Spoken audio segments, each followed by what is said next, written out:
আলহামদুলিল্লাহ, এইমাত্র আমরা রোদের মুসলমানি সম্পন্ন করলাম।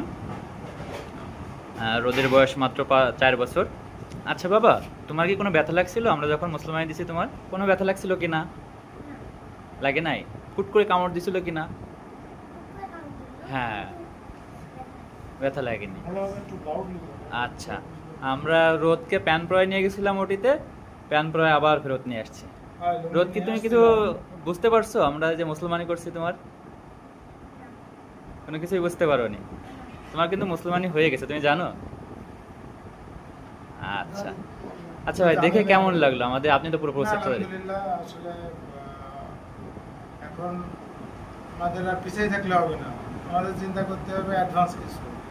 এই আমি যেটা চিন্তা করেছি, আমার বড় ছেলেরা আমি নর্মাল গতানুগতিক যেভাবে মুসলমানিদের ওইভাবে দিছি।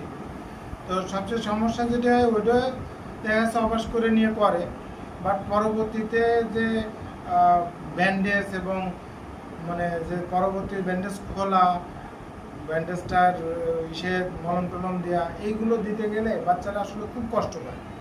আমি ঠিক ওই জায়গা থেকে যে চিন্তা করলাম যে আমার ছেলেটা যাতে ওই কষ্টটা ফিল না করে, তো সেইভাবে যেটা দেখলাম যেভাবে মুসলমানির প্রক্রিয়াটা সম্পন্ন হলো, আলহামদুলিল্লাহ এটা খুব ভালো। আশা করা যায় যে নেক্সট হয়তো বা 4 দিন পরেই মনে হয় ডিভাইসটা খুলে দেবে ডাক্তার সাহেব।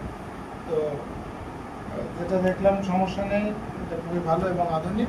ও বাসায় যায় এখন থেকে হাঁটা চলা খেলাধুলা প্রতিদিন গোসল করাই দিবেন, ঠিক আছে? ওইখানে পানি লাগলেও কোনো সমস্যা নাই আমাদের, ঠিক আছে? আচ্ছা, ঠিক।